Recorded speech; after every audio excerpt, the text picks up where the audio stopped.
All right. We have our guests with us, Farieha Aziz, and though I'm sure everybody knows Farieha by now. Farieha, very young, but tremendous amount of work to her credit since a very young age. I mean, personally, I've known you since you were born, so I sort of feel very passionate कि तुमने इतना ज़्यादा काम किया है. But for those who are watching the program, Farieha Aziz is a digital rights activist, a rights-based activist, a writer, journalist. How else would you like to, introduce yourself? So Farieha, before we proceed, this is a series of podcasts that we're doing connected to a project on sexualized online violence. We have 3-4 things under that project. One is putting up of daily posts, hashtag Pehle Socho Phir Bolo, think before you speak. It's from everybody, anybody who has either been harassed or feels very strongly against this trend of, online harassment. So वो एक हमारा है. Then we have these podcasts जो concerned लोग हैं जो इस चीज को समझते हैं कि हाँ online violence हो रही है ख़वातीन के खिलाफ उस पे. Then we have focus group discussions with lots of other groups on the same topic. And then in the end, we are compiling or putting together a compendium of these words, और जो पंजाबी और उर्दू में होते हैं जो pick नहीं हो पाते, और मुझे नहीं पता कि मेटा कितना उसको पिक करेगा once we give them the translations in English, but at least वो दुनिया को हम दिखा सकेंगे कि this is what happens on social media against women, and this is how they are abused from a physical space to an online space.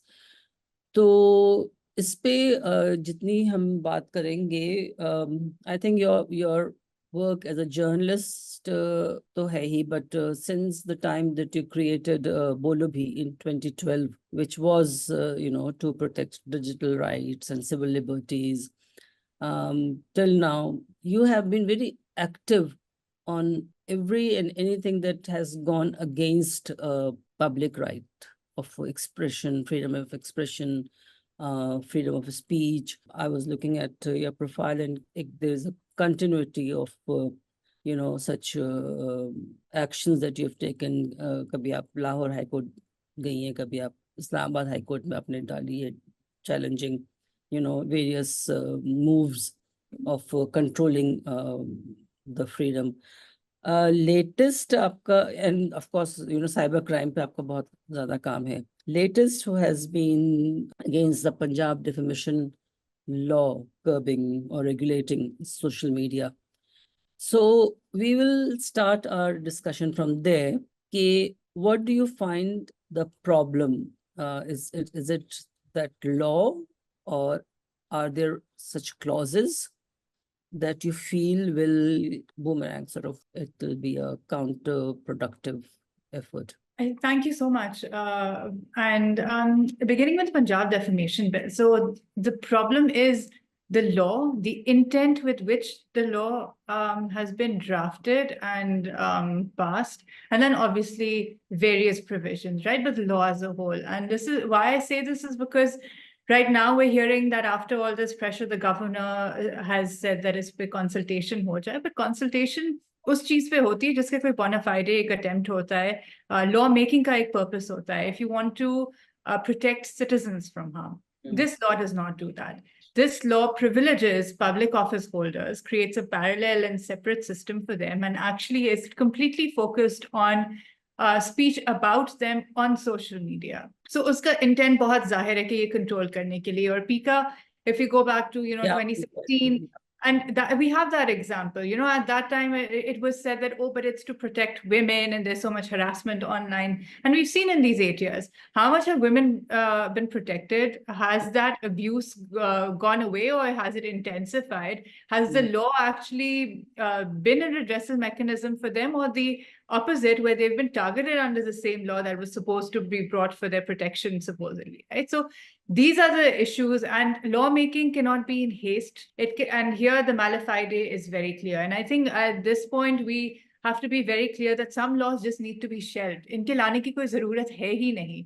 और अगर कोई जरूरत है तो पहले हुकूमत को ये क्वालिफाई करना पड़ेगा कि इसकी क्या जरूरत है, वो कौन सी चीज है जो ऑलरेडी जो लॉ मौजूद है उसमें क्या खामियां हैं, और वो खामियों कैसे दूर कर रहे हैं इसके तहत. वो नहीं होता. So even the process of this bill was, ये तैयार कर लिया गया, पहले ड्राफ्ट नहीं आया, उसके बाद 2-3 दिन का टाइम दिया कि आप इस पे consultation so called. And Sunday को अपेरेंटली कुछ प्रेस एसोसिएशन संडे तक का टाइम था, मंडे को असेंबली में प्रेजेंट करके कोई चेंज नहीं किया एंड उसको पास कर दिया. So then obviously this tells you why this is happening and for whom. And obviously then you see that there is a certain agenda, I would say, behind it to protect a certain group, and it is not meant for public benefit. So what do you think would benefit public and especially women? What kind of regulation should we think about, you know, when we talk of social media trolling and harassment and all this?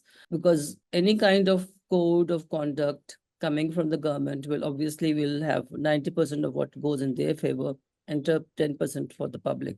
But other than that, who should be doing it? Who should be then talking about these and do something about, because it's like you said, it's intensifying. PICA actually has not helped lessen women's issues. They continue. In fact, they've gone way ahead. I think what we need to do with any lawmaking, which we do not do, and I think PICA is a good place to start, right? It's been 8 years. And now they're talking about more PICA amendments, right? Which we know is only going to make the law worse and not better. What we never do in any of the legislations is do some sort of fact-finding and also some oversight mechanism. So this is why the law was introduced. These are the provisions. This is how it's been implemented. Has it worked? Has it not worked? Why is it not working? Why is it not benefiting the people that it is supposedly? So before we regulation already exists, laws already exist. I think what we need right now is a very serious examination of whether these laws have delivered for the purpose that they were introduced. And if not, then why not? And where are those gaps coming? And where are those issues? Unless we begin here, bringing any new layer of law is not going to help. Because we're not understanding what's not working. And this, again, कानून आ जाता है, उसके जो इतलाक है वो फिर भी criminal justice system के जरिए होना है, जो जिसमें बहुत issues हैं. So एक और कानून लाने से, नई provision डाल देने से, सजाएं बढ़ा देने से वो कुछ नहीं बदलेगा. वो वही system में फंसेंगे. And then again, there's a issue of political will. एक तरफ है कि procedural hurdles जो हैं, बट इतना हम सुनते हैं एफआईए के हवाले से आज तक है, और ये वकील भी कह रहे होते हैं हमारे क्लाइंट्स के हवाले से, वो कहते हैं कि केसेस रजिस्टर नहीं होते. इनके लिए ये तरजीह नहीं है कि अच्छा किसी औरत को अब्यूज कर दिया, किसी ने तस्वीर ले ली. These are not big cases for the FIA, and FIA has actually turned around and said कि कोई बड़ा case, even financial scam, which for people can be really devastating, given जो हमारे एक सोशो इकोनॉमिक रियलिटी है, उनके लिए वो माने नहीं रखता कि हम क्यों इसमें रिसोर्सेज डालें. So they are looking for the big fish, जिसमें उनका कोई इंसेंटिव निकले.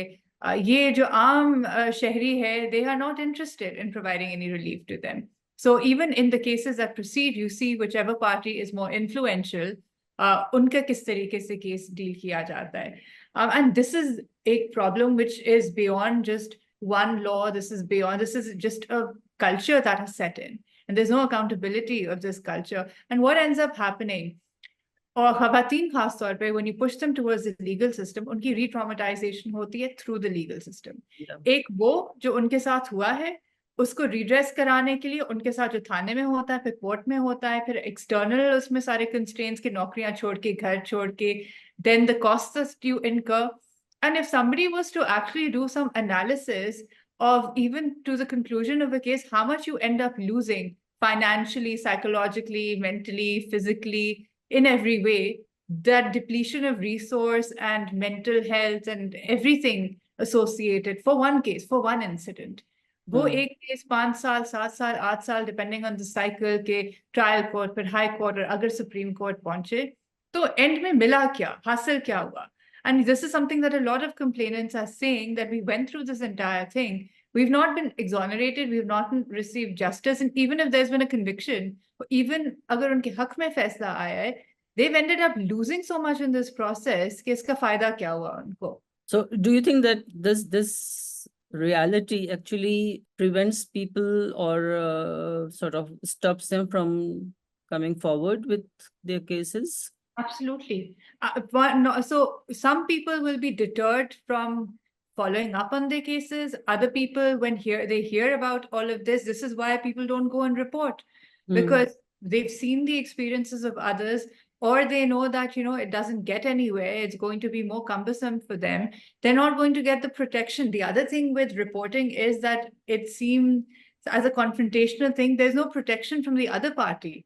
And the other party is going to find ways outside of court, or to threaten, to coerce, which often tends to happen. And then there's social standing. It's not like family members stand with you, or your colleagues, or your friends. A lot of people will say that over a period of time, even though we're the ones who've been victimized, we're the ones who've been questioned, our character has been questioned, why, or the fact that, why are you even taking this on?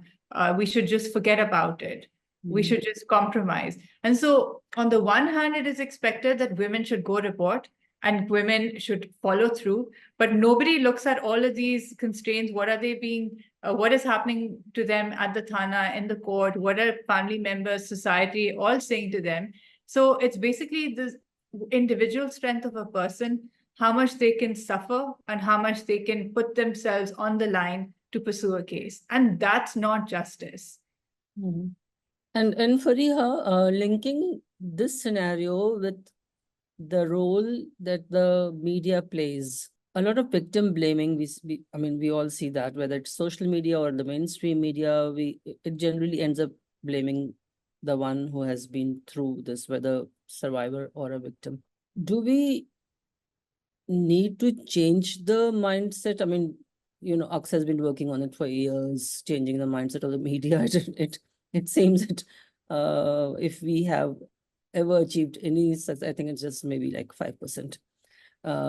But what is the way forward that we can think of? How do we change the mind of the society? How do we get support from the society for such cases? No, WACC has done tremendous work, and a lot of my initial engagement and understanding of these issues was through WACC's work, right? In terms of how does the media report on women? What kind of language does it use? What is the effect of that language on discourse, a narrative? And that discourse then has a mindset shaping, and that is the main issue. Now, the whole mindset debate, of course, is to some, and I think more discourse, more conversation is the way to go, right? And this has to be constantly drummed in.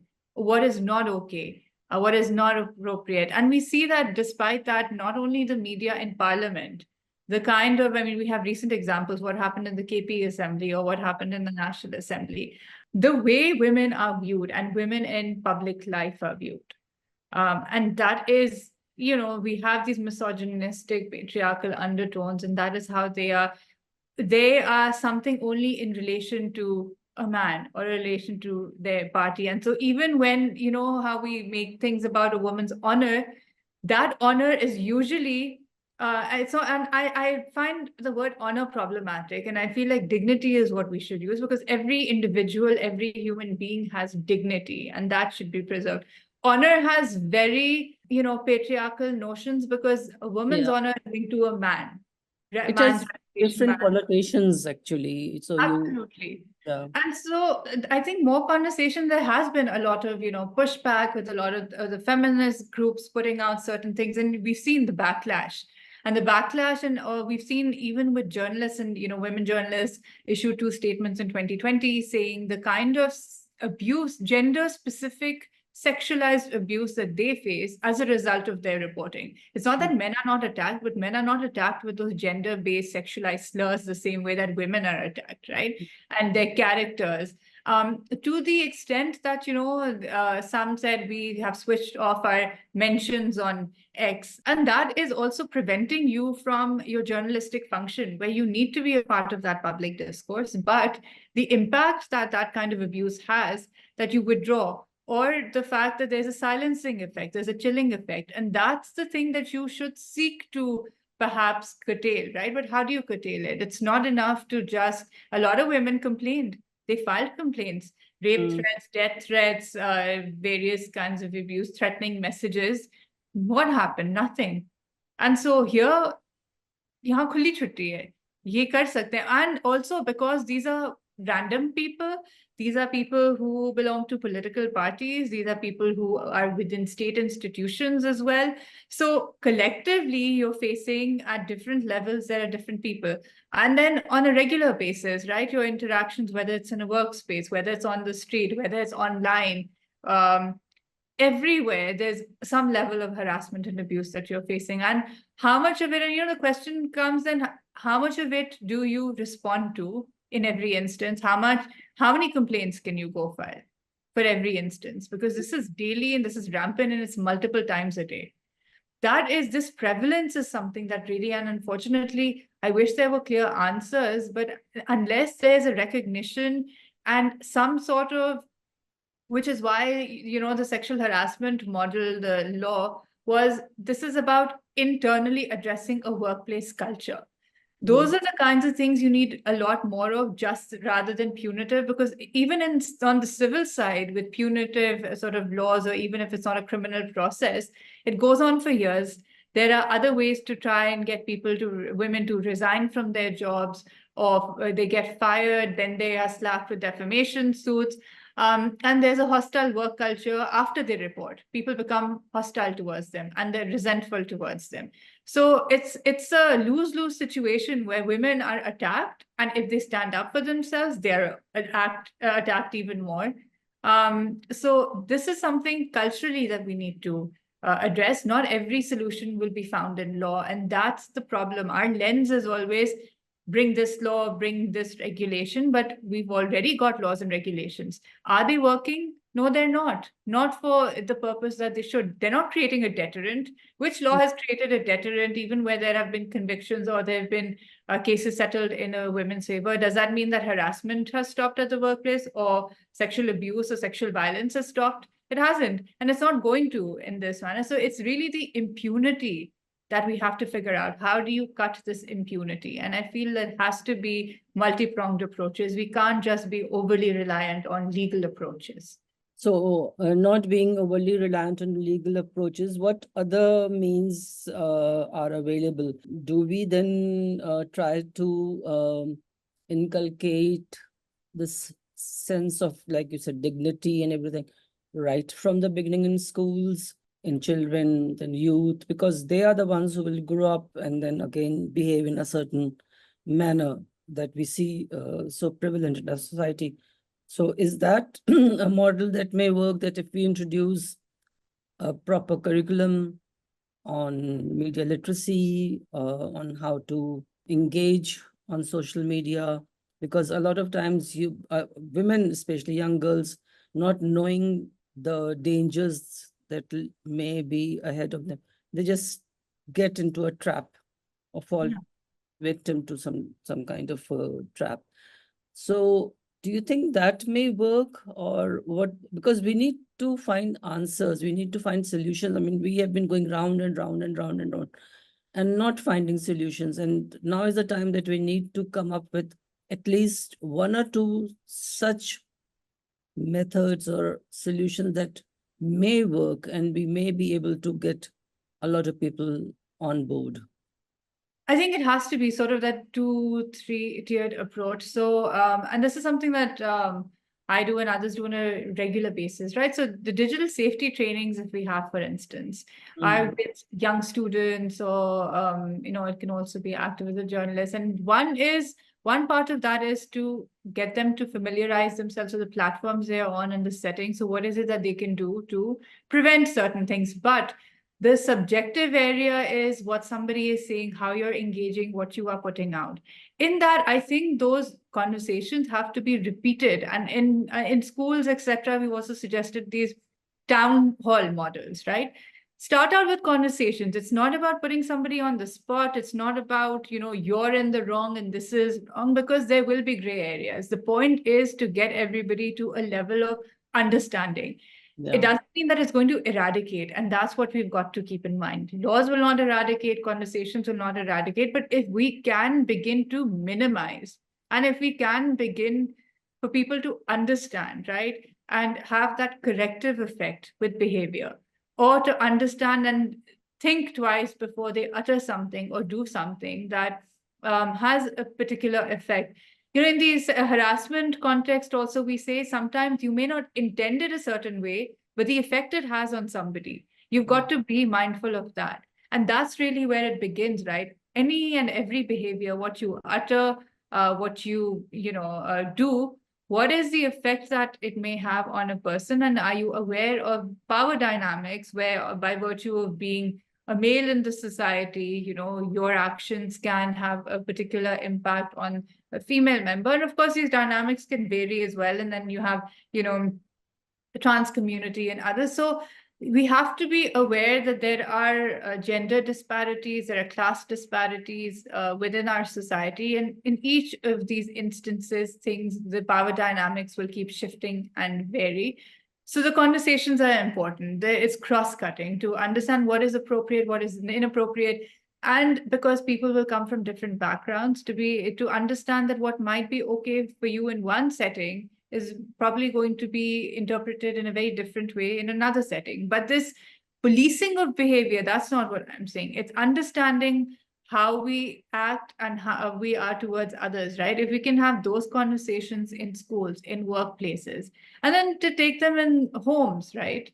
Back there, it has to be across society, where people at least have to start having those. And some of these are going to be difficult conversations, and some of them are going to be uncomfortable conversations, because in a society, we don't like to converse and we don't like to wade our way through issues. But unless we can do that social evolution and have those difficult conversations and reassess our own behaviors even, and have them pointed out.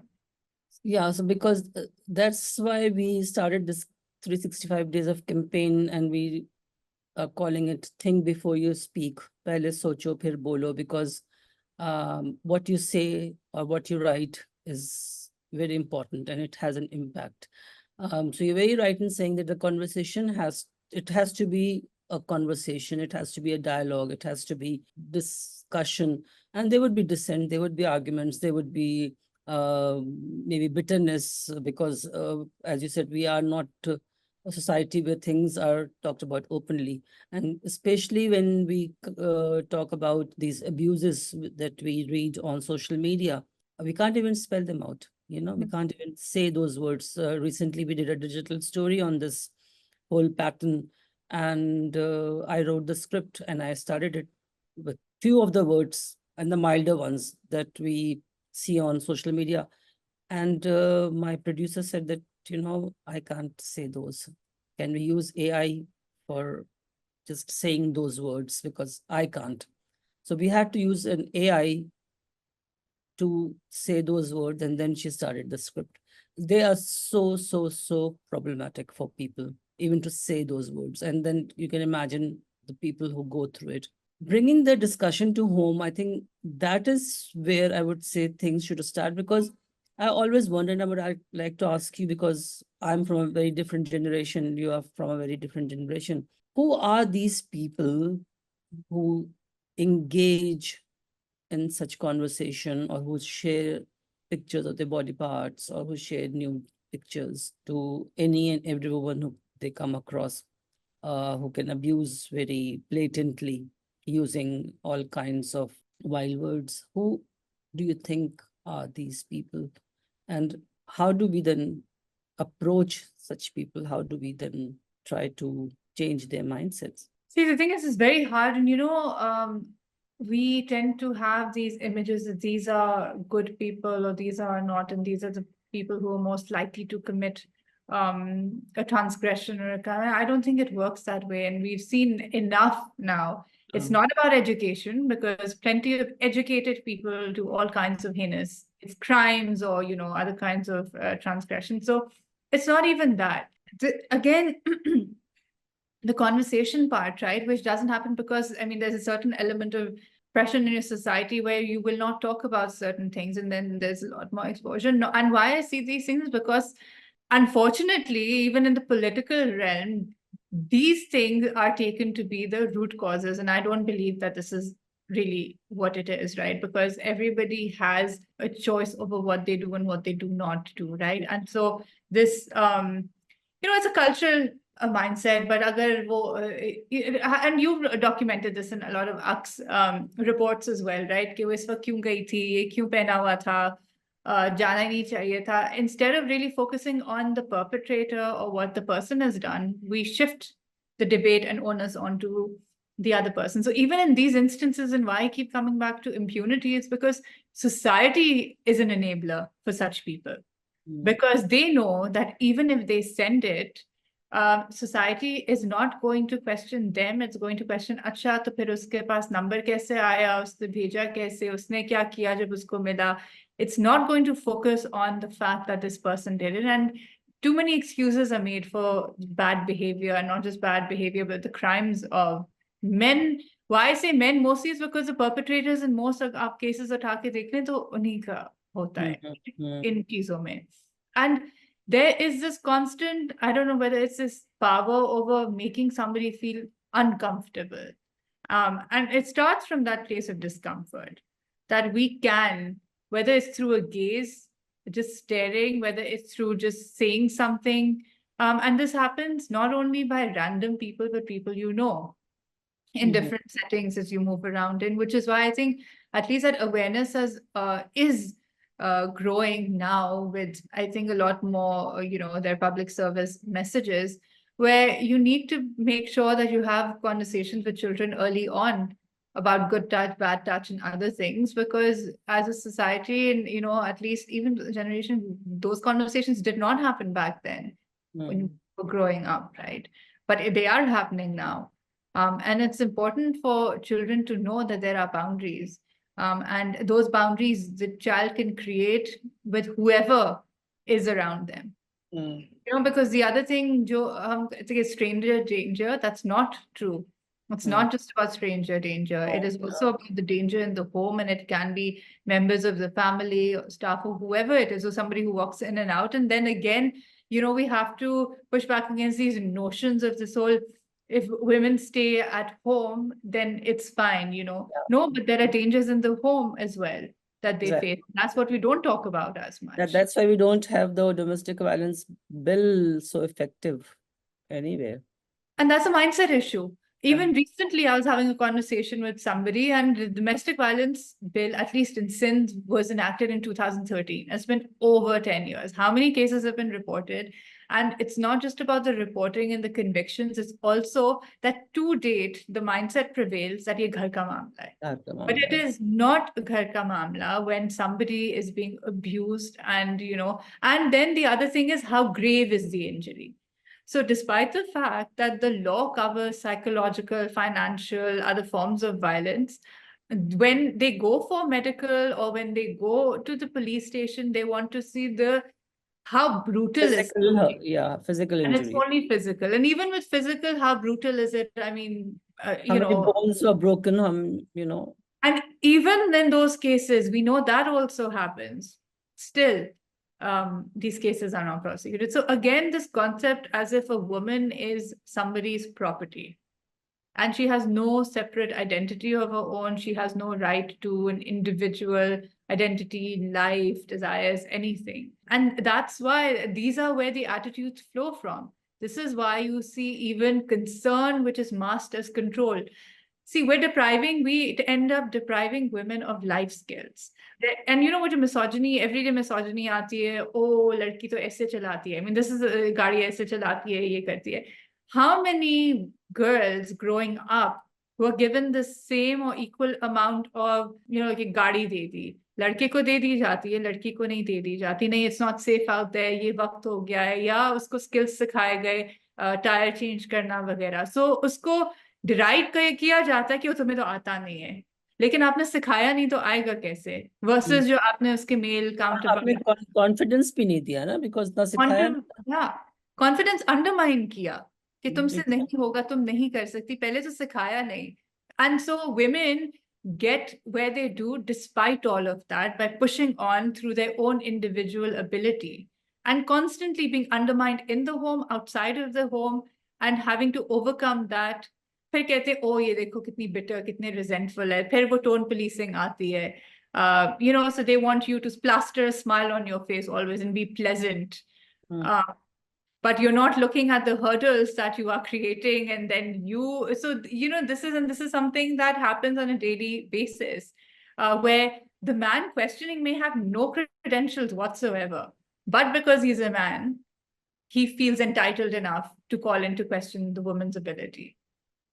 And all of these things have a matter, and all of these things have a connection to how then this is linked to a woman's status in society and what she faces in various parts of her life, right? And which also then goes on to becoming something that is harassing behavior, or that leads to particular violence, because it all flows from this position of privilege, power, entitlement, and looking down upon the other as inferior.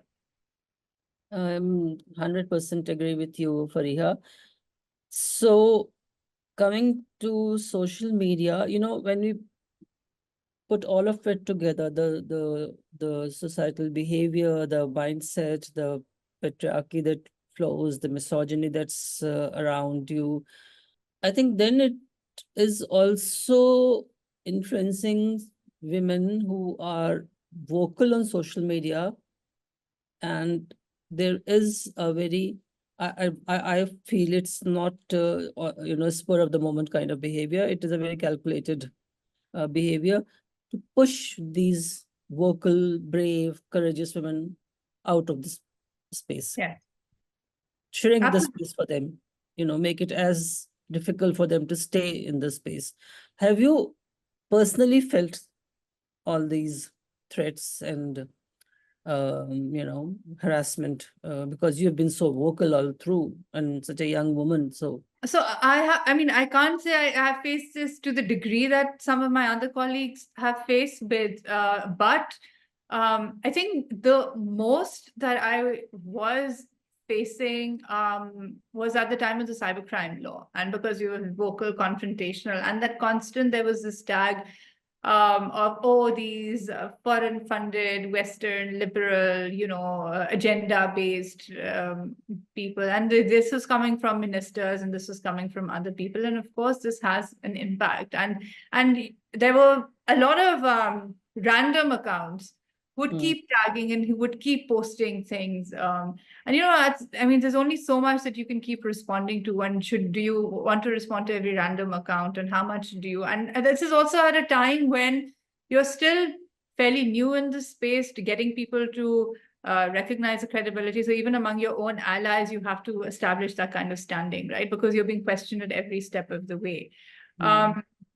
And that becomes, but in terms of the kind of targeted campaigns I've seen against other colleagues, that level, and especially against people who are in the public space, or who are journalists, or other colleagues. So Negadat faces this a lot, targeted disinformation around her. And the women journalists that I spoke to you about earlier, and the words you were saying that you had to use AI. I remember there was a 4-hour-long parliamentary committee meeting. We had taken this issue to the Human Rights Committee of the National Assembly after these statements were written by journalists, where each and every signatory of that statement, the first statement, read out messages, use the words that they hear, because they needed to hear it to see, आपको अगर आप cringe कर रहे हैं ना वो सुन के, तो आप सोचें कि जितना इनको कहा जाता है, जितना इनके साथ जिस तरह की Yeah, तस्वीरें, and that was only also just skimming the surface. I mean, exactly. it's graphic things like this is where you will be raped and this is how you, things like that. And what is the remedy? There is no remedy. Despite the fact that this has been taken, and उस वक्त भी remedies की जो बात की थी, that said that political parties will need to develop their own codes of conduct, because there is dog whistling by, it can also be dog whistling by prominent people in the media or political parties, social media wing heads, who then put a target on their back, and then thousands and thousands of accounts will go after them. Even now, if it's not to that extent, the misogynist sort of, look, I'm not a fan of what Mariam Nawaz's chief minister is doing with the defamation bill or otherwise, right? But does that mean that the derogatory manner in which, people refer to her as Nani, and why is that a bad thing? If she is a grandmother, she is a grandmother. But again, to speak about her looks, to call her Nani in a derogatory manner, why? It just makes no sense, because you have men and dynastic politics who are there, and obviously some are very credible, but otherwise It this could be never great comes. great grandparents also, but we never It's never, question that. age is never a question. How a man is looking, his conduct, which may be criminal conduct, is never a question. But here, a woman is, analyzed on the basis of her looks and of basis of her connections. And this is another problem, this double standard. How many men are there in politics by virtue of their fathers and grandfathers? Is that ever called into question the same way when women assume a political position, and whether this is in the context of Mariam Nawaz or Asifa or others? Why is it that they are attacked more? Because they feel like women are lesser. Why? But they clearly have then the political acumen to be there. Why is it that only male members have a right to that, right? And that's a very long debate about dynastic and merit-based and whatever it is. But the fact is that a lot of the women have hold their own as well, right? We can also criticize their policies, as we should, but why does it become about their gender when Exactly. it's about criticism about their public policies or their conduct? Right. And connecting this criticism of women, public figures who are public figures, or political workers, I mean, why should they be treated so differently compared to their male counterparts? I mean, as you said that, how many times have you questioned which political worker or leader came from which family? We have not. We don't call out such people. And the social media also does not actually target such people. And I think that that's a big, huge problem, because that also again limits women's political participation. I think it again, puts them in a space where they have to make a decision whether they should or they should not enter politics. Because for them, they've always been told politics is a dirty game. Why is it a dirty game? I mean, is it because of corruption? Then corruption is done across board. Is it because it is honor based? Like we said, honor is a very disturbing terminology. So what is it that makes politics such a dirty game for women and not for men? So how would you? I think it's also the dominance of and the prevalence of men in spaces, right? And this is a discussion everybody's having across the board. And, there was this article and people reacted so violently to it. And I think it was just about, or it was a tweet actually, which said, if there were no men around you for one day, and people reacted so violently to it. But can you just imagine that why did a woman feel the need to say that? And imagine that different experience of the ability to walk out on the street, which is a very normal thing elsewhere in the world, right? But not feel harassed, not be restricted, mobility to go where you want, or just aimless wandering. Can you do that? No, you can't even be in public places. without that. So that's what we need to understand, that the daily experience of a woman here especially is very different to a man's. And that is true of public spaces and private spaces both, and workplaces, wherever they are. So it is uncomfortable for many to be in these male-dominated spaces, because you, in addition to focusing on the work that you are there for, you are also having to contend with physically being in that environment, and the people around you, and every person will approach you very differently and treat you differently. And so there's that aspect of it, again, on the basis of gender. And then you have obviously proving yourself doubly hard, even though you may be smarter than a lot of male counterparts around you who will be mediocre at best, if not below. But you having the ability will have to prove yourself harder, because they will look at you a certain way. So those kinds of attitudinal issues, that's something that you have to contend with.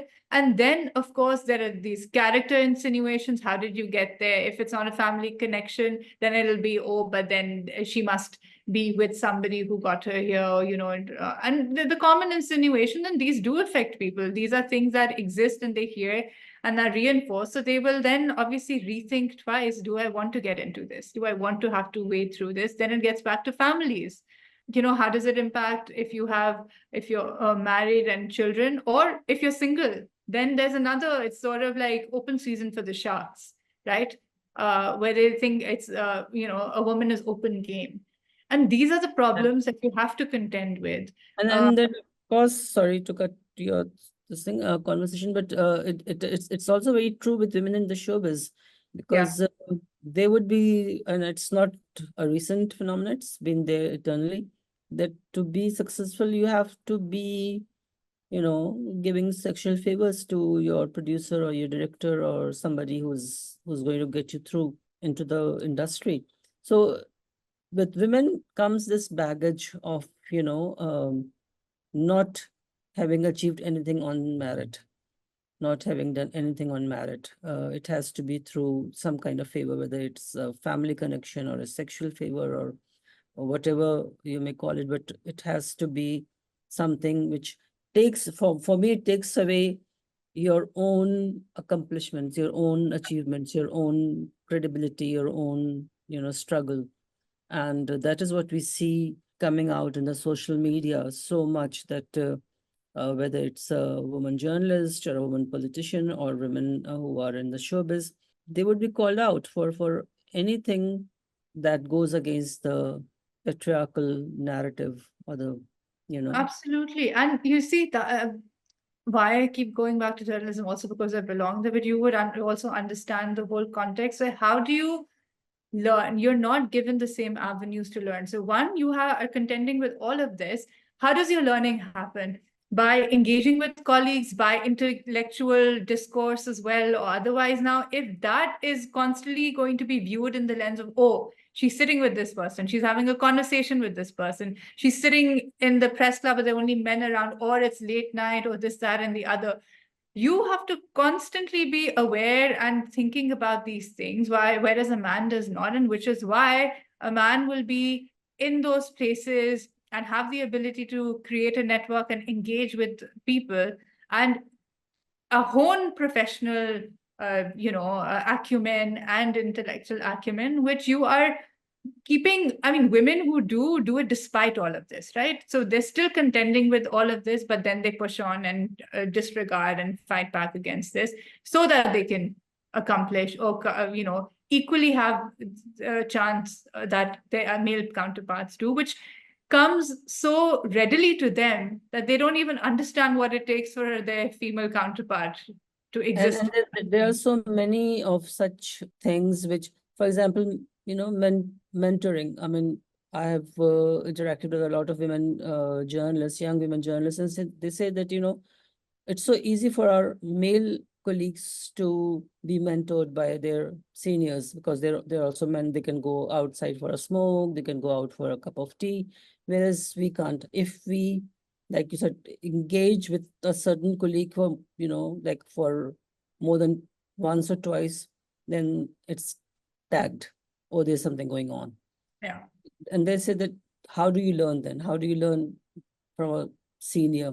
Because you can't sit with them outside the office. Again, that's not possible.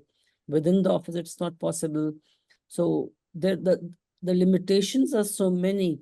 And the fact that despite all these limitations, hurdles, problems, women have managed to be in certain spaces, I think that is something to celebrate. But unfortunately, we don't see that happening. And what we see is just women bashing or, using of social media against women.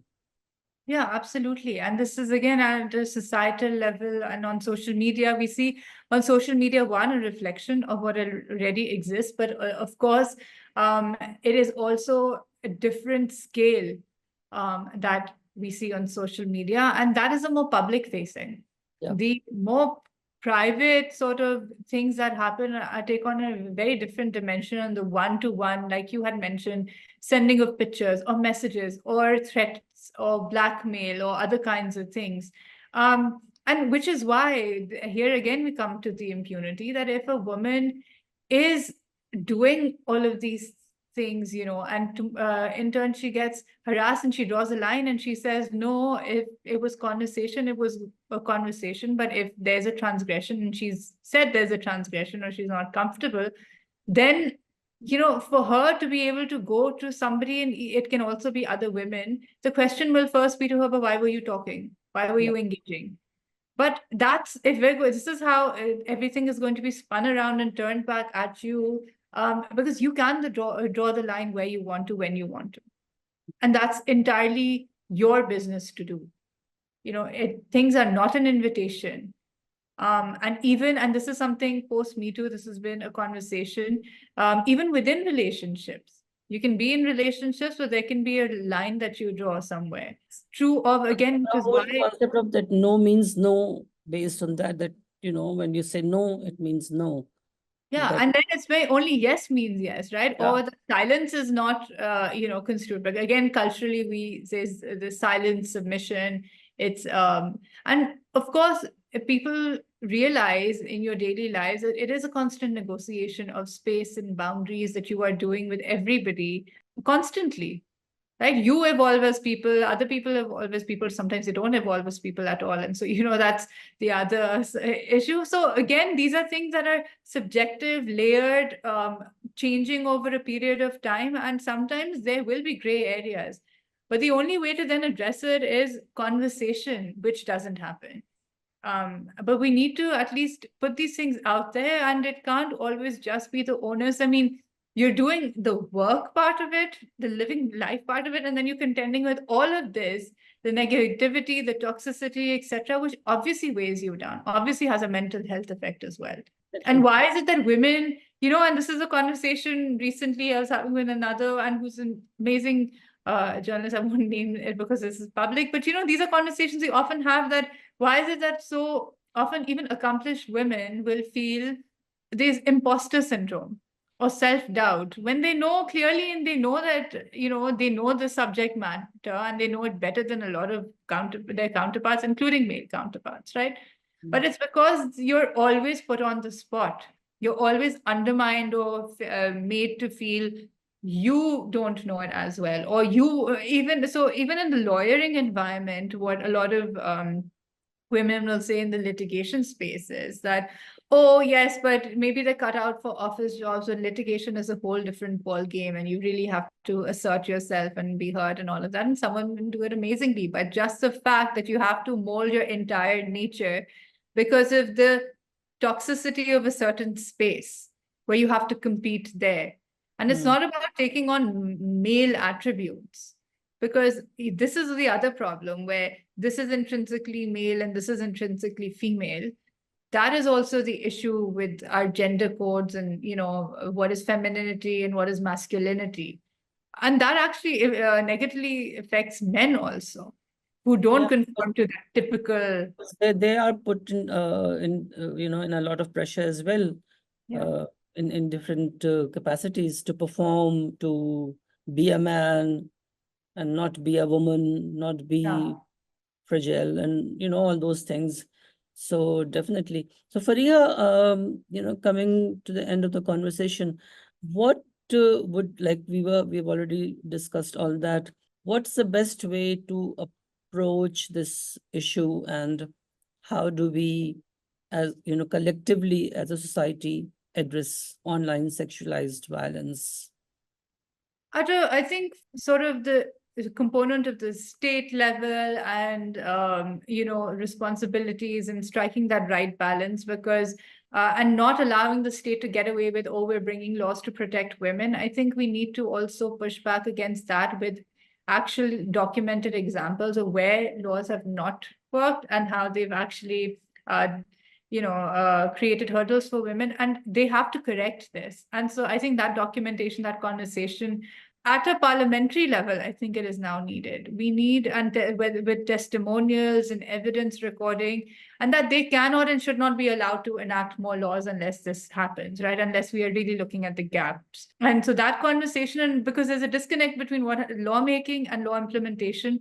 And so there has to be a conversation between the survivors, complainants, litigants, and their experience, and through the entire, so the parliamentarians who make law, but they have to understand that the judicial system through which it is implemented, what are the specific hurdles, what do the lower court, judiciary, just what about them and the police and everyone in between. There has to be a collective conversation. It cannot be in silos. Secondly, on the side of what we can do as a society or organizations, and I think again, having these conversations, talking about very specific issues, and then scaling this to schools, that then conversation is taken back to homes, public awareness, messages. Look how effective this has been. Also, when the media can and should take up these issues, this over the passport, where that public office holder made the comment that, oh, put ex-husbands on a woman's passport. Yeah. Now, look at the kind of conversation that drew and the backlash. So I think it is very necessary, rather than just regulating, you should not be able to say this. No, let them say it and let them face the music for the things that they say. I think that is a much better response. And then that also brought out what are our policies and laws and conversations around it and understanding around it. And then, now what do we need to change in our family laws or Citizenship Act, which is also unequal for women, where, female women in Pakistan, if they have a foreign male spouse, they're not entitled, and their children are not entitled to the same, citizenship, etc. But if it's a foreign female spouse, so, again, all of these things, these disparities, this discrimination exists in law and society. Conversation, I feel, and very specific, documented, evidence-based, and then the organic responses to things like these statements. That has to happen. I don't think that just policing, that you shouldn't be able to say something because now it's inappropriate or it is politically incorrect. I don't think that is a good and sustainable approach. I think if somebody is saying it, let it be said, but then the response needs to be there. Powerful. Yeah. Absolutely. So I think we agree that there has to be a more powerful response to such words, such abuses, and because you can't regulate everything. So these things will happen. Even despite regulations, these things will happen. So let these things be there, but then the reaction or the response of the public should be such that they call out. They are the ones who take the lead in calling out and holding the person responsible and, shaming the person rather than shaming the one who has been victimized. Shame the perpetrator. I think that's where we both agree. Yes. It's always been a pleasure talking to you, Farieha, and thank you for talking to us this afternoon. Thank you so much. Thank you.